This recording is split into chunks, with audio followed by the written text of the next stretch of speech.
يا عم خطر اول حته دي لو حد جاي وراك. اه ربنا يسترك. ما تدفعش ايه؟ يا ابن بص الحلال. قدام.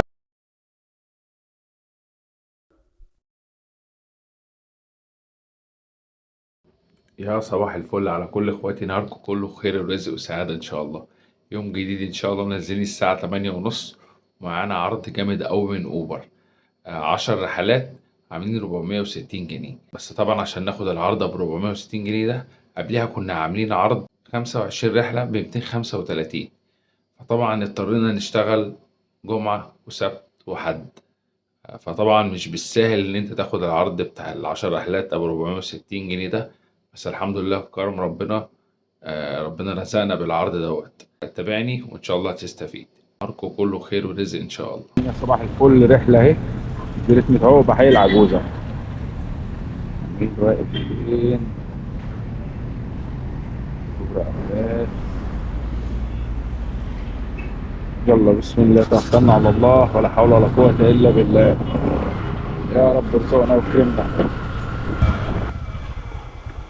ده اللي مكان اللوكيشن. حضرتك استاذ اسلام. عفوا يا باشا، عفوا يا باشا. انا مستغرب، دخلت جوه كده فعمال اقول انا واقف صح ولا ايه؟ لا ده صح، بس الاسانسير كان مع حد اه تمام. هنلف ونرجع كده الجاي. ايه؟ هنلف ونرجع كده. اي حاجه، هو رايح عند اللي هو مترو جامعه القاهره. اه المترو الجديد ده. الدقي اقرب لك، مش عارف تطلع بقى من المترو. اللي انت شايفه انهي اقرب؟ الدقي احسن لك يعني. انا فوق كده صح؟ اه.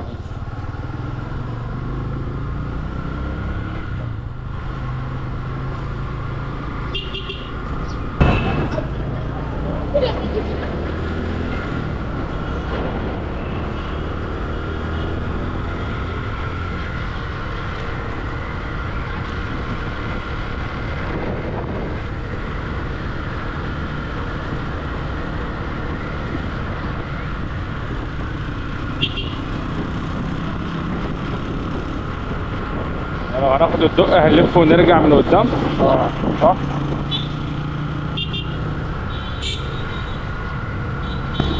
خطر قوي دي. دستورها خطر اول حتة دي لو حد جاي وراك. اه. ربنا يسترك. ورا الكوبري على طول. بس لا تقطع الكوبري على الناس اللي تحت اصلا. يعني فيها منطق يعني. اه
خمسة وتلاتين يا باشا.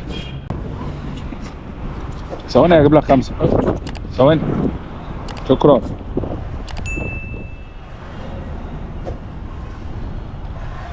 يا صباح الفل.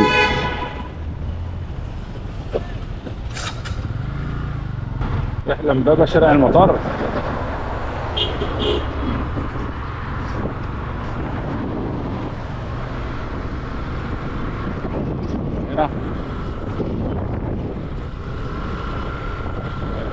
اه استاذ احمد. الساعة 5.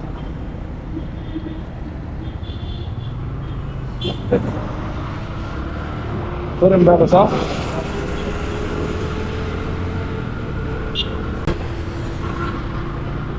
حضرتك من هناك؟ حضرتك من مطار امبابة ده؟ ليه سموه مطار؟ كان في مطار زمان؟ طيارات وكده نازلة وطالعة والكلام ده؟ أنا من امبابة بس إيه؟ لسه في إيه؟ معهد هندسة طيران، لكن مش مطار للطيارات والكلام ده. زمان كان صيانة. اه.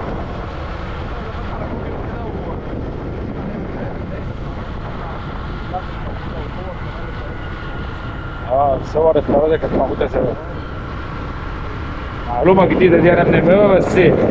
أعرف إن كان في مطار، بس أنا مستغرب المطار إزاي وطيارات والكلام ده. اه. بس الكلام ده من حوالي 15 سنة مثلا. أكتر شوية. تمام.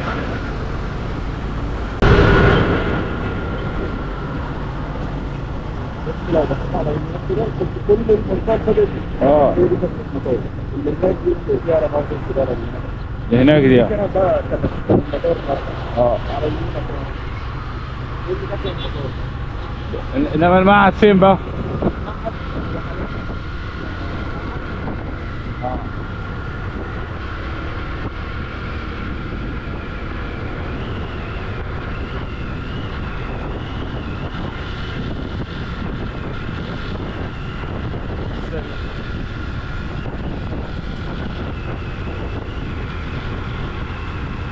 بس المنطقة دي بقت جميلة بعد التطورات دي.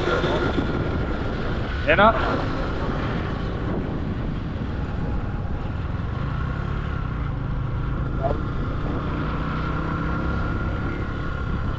بعد التسجيلات هنا لا الدنيا بقت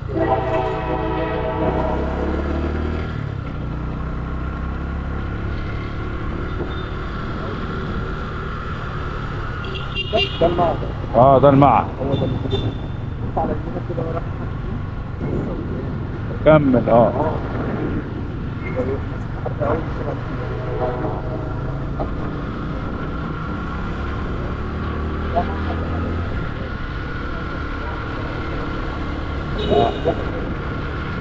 ده واحد تاني في 6 اكتوبر المعهد ده. رحلة حمزة المعتمدية يعني أرض اللواء. حضرتك آخر الشارع ده؟ تمام. الحمد لله على السلامة وشكرا على المعلومات القيمة. الله يسلمك. حقيقي حقيقي. الأمر لله. 18 جنيه بس. كم؟ 18 جنيه بس. ماشي يا باشا. عفوا.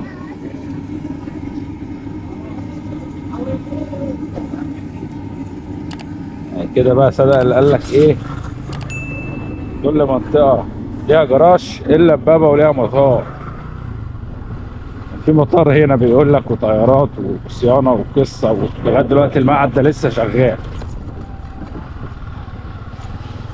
حاجة حلوة. حاجة حلوة ومعلومة جديدة. يعني أنا عايش في امبابة بقالي كتير، أعرف قصة مطار امبابة دي، بس يعني ما سألتش نفسي قبل كده إيه مطار امبابة؟ أو ليه مطار؟ ليه مطار يعني؟ بس المشكلة إن إحنا هنا معانا رحلة وأنا مش عارف الراجل فين يعني، عشان الطرق الجديدة دي لسه ما اتضافتش على بس في طريق كده اهو ماشي، لسه ما اتضافتش على اللوكيشن. استاذ باسم. بسام. بسام. بسام. صباح الفل. هنلف ونرجع صح؟ تمام انا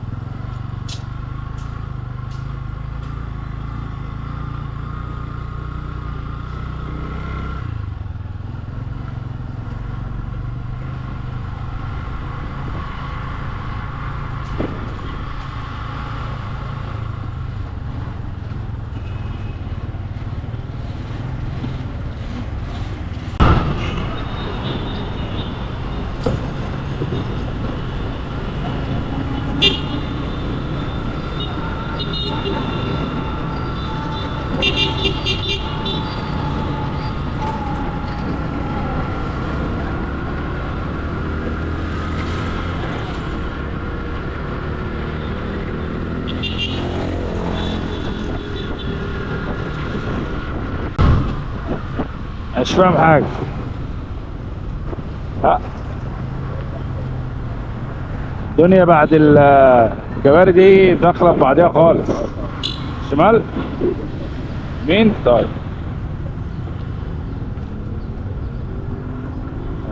هو الطلعة دي غير الطلعة دي؟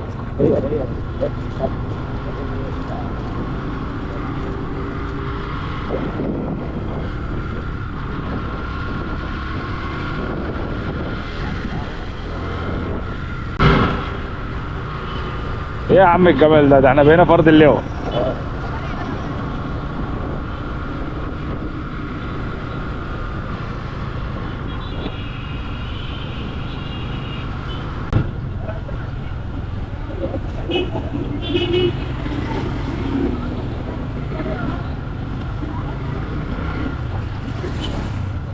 عارف انا كذا مرة اشوف عند مكتب بريد سودانيين بس، يعني البريد بقى يستقبل حوالات. أنا كنت بشوفهم عند، ماشي تمام، بس انا كنت بشوف الكلام ده عند ويسترن يونيون اللي في شارع السودان، اللي في الدقي، قصدي اللي في شارع فيصل، واللي في الدقي جنب بن شاهين.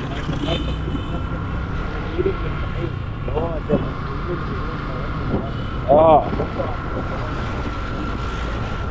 دول تبع منظمات. اه تمام. تمام. هم بتوع البريد دول ايه اللي على قدهم يعني؟ هم بتوع البريد دول ايه؟ ده انت بتقول لي بتوع ويسترن يونيون. اه بتقول لي دول على قدهم، وبتوع ويسترن يونيون دول مرتاحين.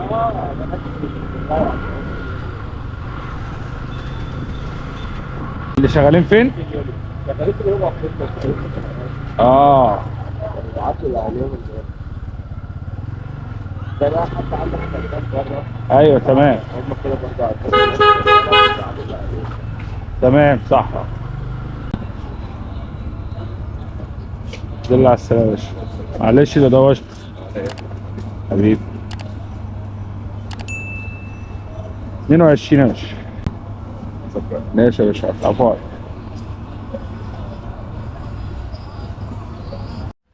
يا سيدي العباسية، تعال. داخل يمين يعني؟ اتفضل.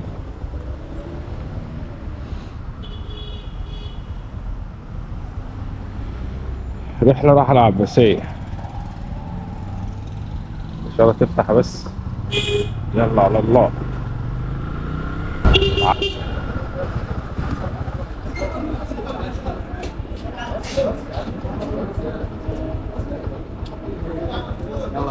طالب اوبر ان شاء الله. عامل ايه؟ ها؟ عامل ايه؟ 100 100 الحمد لله. اسمه محمود صح؟ ها؟ اسمه محمود؟ هو ده. ماشي. أما انا واقف مستنيك والله اشوفك هتعمل ايه. لا عشان احنا طلبنا راجل دون، بس هو طلب الدق الصراحه اول مره نتكلم على انا عربيه يعني. هو طلبوا الدق طلب الدق. البتاع ايه قفل، هنا ساعه ما جاب الراجل ده راح عمرو طلب من جديد جبنا. جابها جدا. هو ربنا يعملها بالرزق. اه الرزق، هو الرزق حتى الله.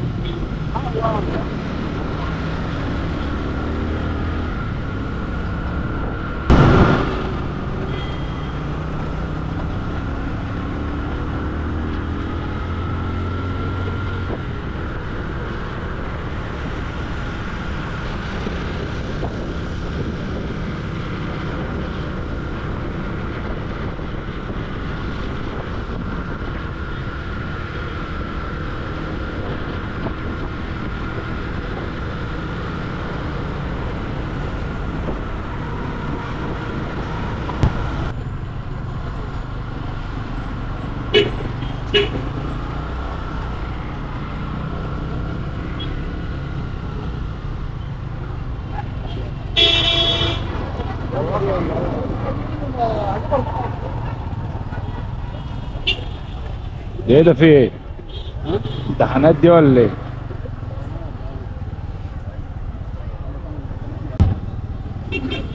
يا عم امشي بقى، امشي بقى، امشي بقى. امشي بقى، ربنا يستر عليك وعلى عربيتك امشي.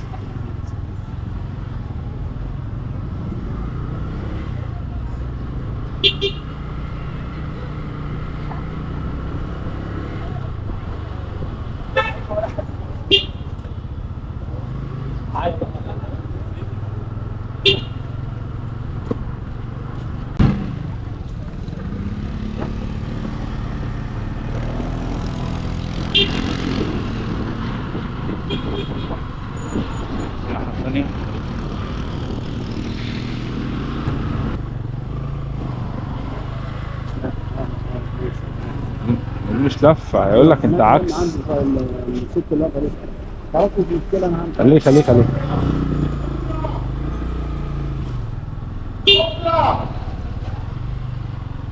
ليك احنا استأذناه وقال لك خش. هو اللفه ايه بس هم قافلينها، فاهم؟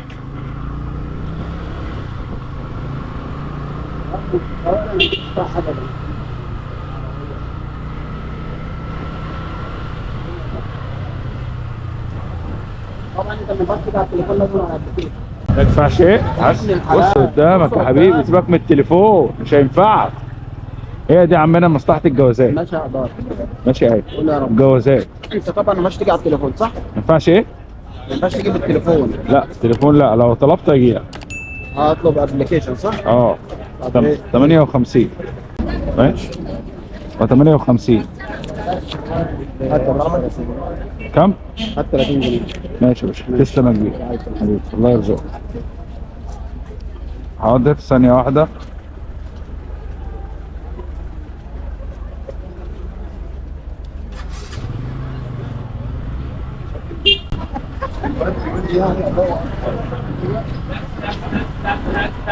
والله راجل محترم، بس المشكلة ان انا عدد الرحلات ده هو اللي بيربطني. مش هينفع، مش هينفع استناه، فاهم؟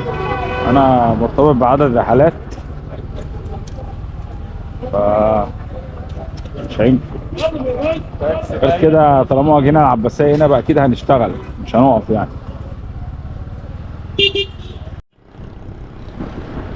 رحلة صلاح سالم من الاستاد. ماشي بس انت فين بقى؟ المفروض فين كده؟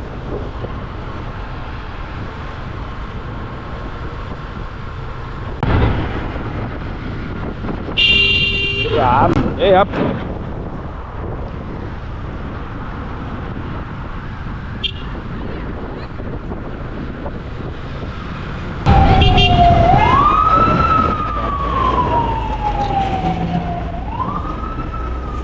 استاذ اسلام اتفضل.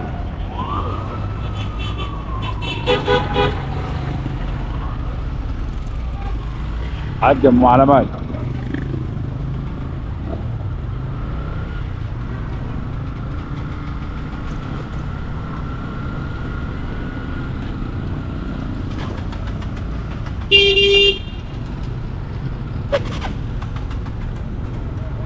عشان عطلان، بس عشان عطلان.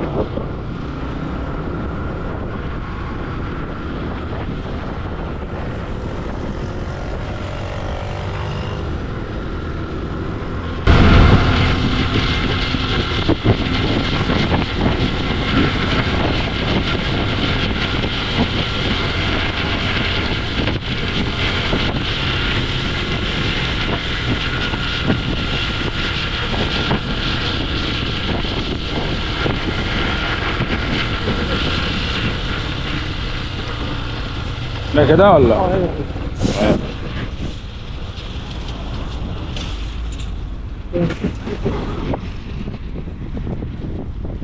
32 يا باشا.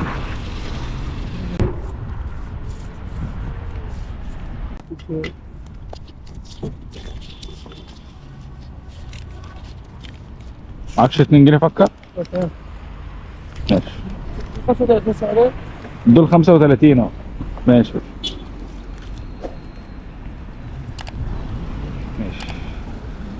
صحيح بمناسبة البرد والسقعة والكلام ده، حد كان بيقول لي اشتغل بجوانتي. ففي جوانتي نص كده، فانت اطراف ايدك هتبقى باينة، انا كده ما عملتش حاجه، ما هو انا اطراف ايدي هي اللي بتسقع اكتر من ايدي دي، فاهمني؟ طب الجوانتي الكامل، الجوانتي الكامل انا مش هحس بالفلوس، مش يعني انا بحط ايدي في جيبي مش هحس انا حاطط حاجه، وفي نفس الوقت مش هعرف اتعامل مع التليفون والكلام ده كله. فده بالنسبه للجوانتي اللي هو النص. بالنسبه للجوانتي الكامل يعني مش هشتغل بيهم ازاي؟ ما بعرفش اشتغل بيهم بصراحه. يعني النص ممكن، بس هبقى انا ما عملتش حاجه برضو، الاطراف برضو هتسقع، هتبقى ساقعه. هتبقى مثلا يعني شلت جزء مثلا اللي هو مثلا حامد ايدك من ناحيتين الكلام ده كله، بس اطراف ايدك برضو ساقعه. رحله مدينه نصر مكرم عبيد. على الله. ايه ده؟ ايه ده؟ اول الناحيه الثانيه ده.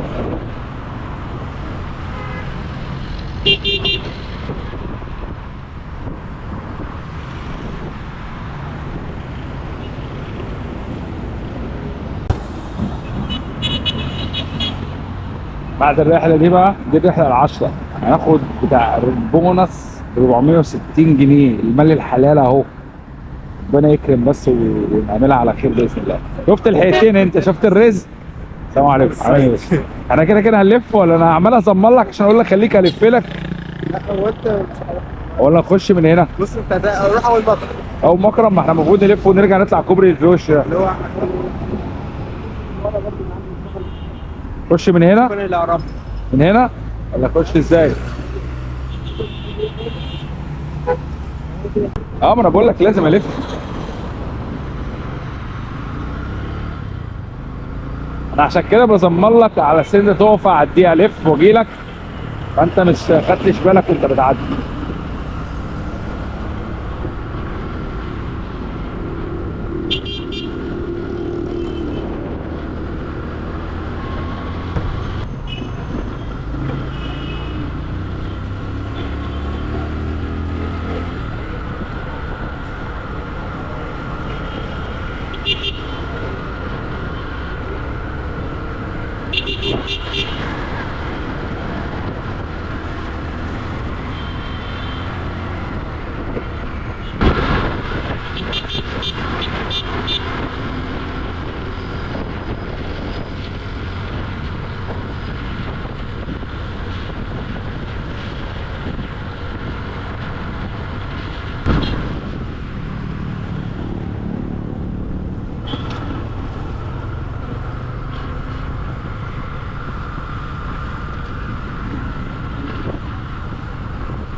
هنا هنا انت عارف.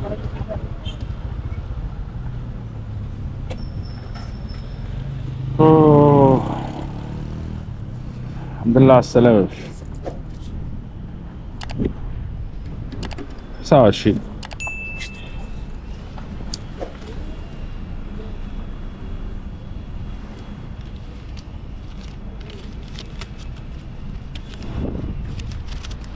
اتفضل.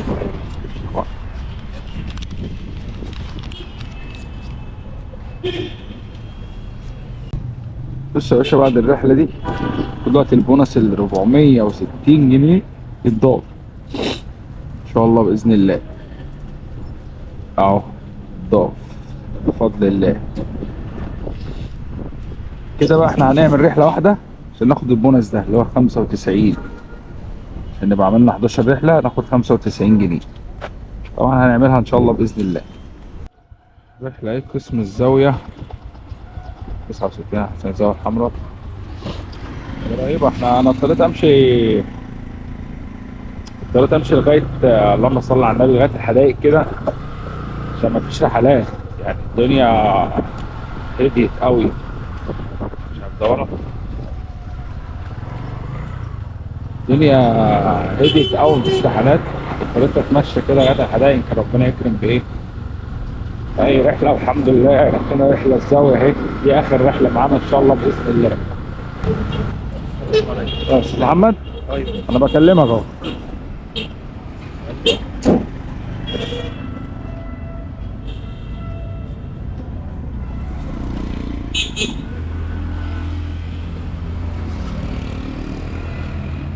طريقنا كده الله.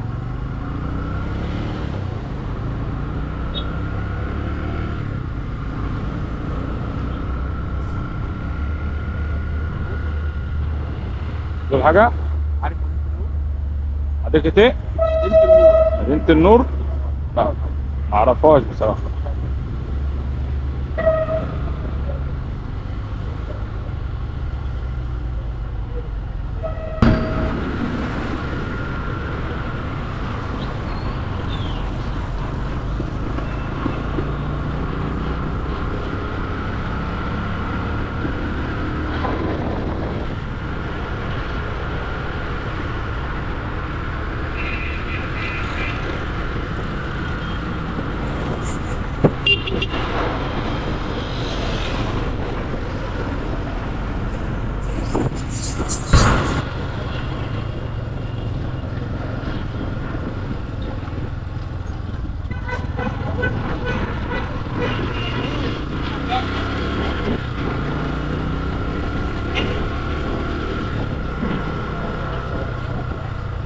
يا فندم؟ كتير الله اكبر الله اعظم، اشهد ان لا اله الا الله، اشهد ان محمدا رسول الله. صلاة الظهر.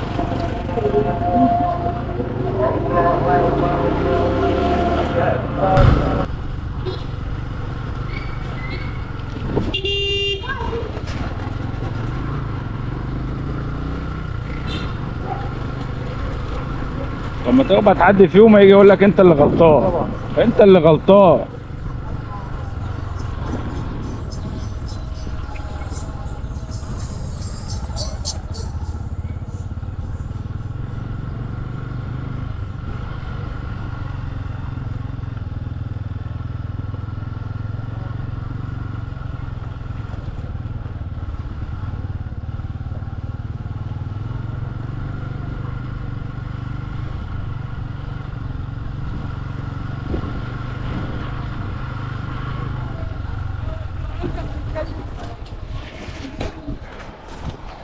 آه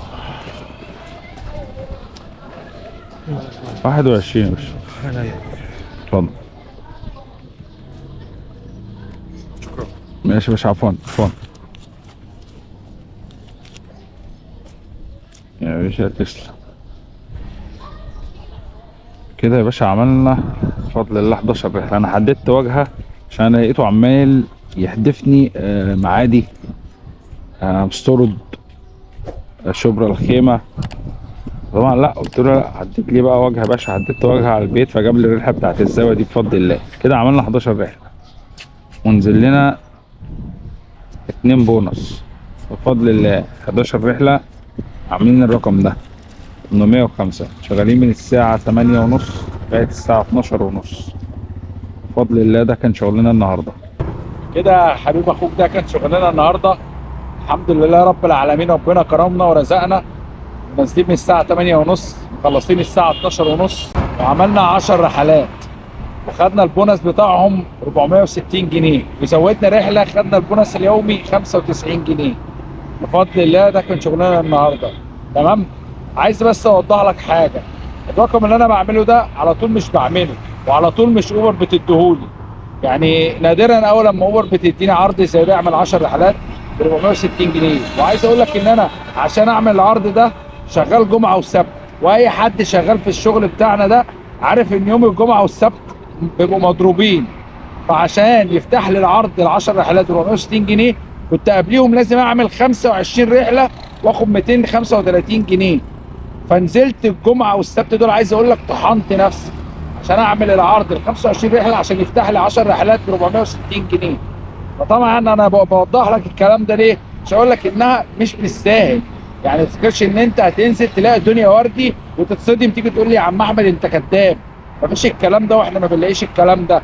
لا، انا بوضح لك انها مش سهله. انت ممكن تنزل تلاقي العرض ده. انا كتير اوبر بتديني العرض ده 10 رحلات ب 50 جنيه ب 80 جنيه ب 60 جنيه ب 70 جنيه. ما تفهمش، هم العرض بيتغير كل اسبوع.